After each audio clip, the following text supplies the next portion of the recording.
আজ বানাবো chilli chicken.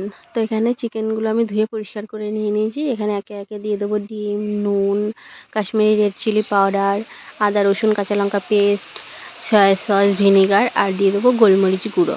দিয়ে ভালো করে মিশিয়ে আমি আধা ঘন্টা রেস্টে রেখে দেবো। আধা ঘন্টা পর এখানে 2 চামচ ময়দা আর দেড় চামচের মতো দিয়ে দেবো কর্নফ্লাওয়ার। তো এখানে আমি ভালো করে মিশিয়ে নিয়ে একটা কড়াইতে তেল গরম করে চিকেনগুলো আমি ভেজে নেব। তো চিকেনগুলো উল্টে পাল্টে ভেজে নিতে নিতে এদিকে একটা সস তৈরি করে নেব। একটা বাটিতে নিয়ে নিয়েছি টমেটো সস, চিলি সস আর সয়া সস। ভালো করে মিশিয়ে সাইডে রেখে দেবো।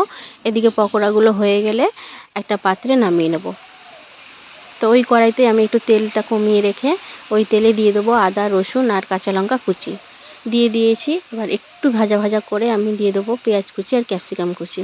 এটাও একটু নাড়াচাড়া করে আমি দিয়ে দেবো সসটা, যে সসটা আমি তৈরি করে রেখেছিলাম সেই সসটা দিয়ে নাড়াচাড়া করে বাটি ধোয়া একটু জল দিয়ে দেবো পকোড়াগুলো দিয়ে আমি ভালো করে একটু নাড়াচাড়া করে দিয়ে দেবো অ্যারারুট গোলা জল। অ্যারারুট গোলা জলটা দিয়ে একটু ভালো করে নাড়াচাড়া করে আমি একটা পাত্রে নামিয়ে নেব। তো তৈরি হয়ে গেছে খুব সহজে চিকেন চিলি। আপনারাও বাড়িতে বানান আর খান।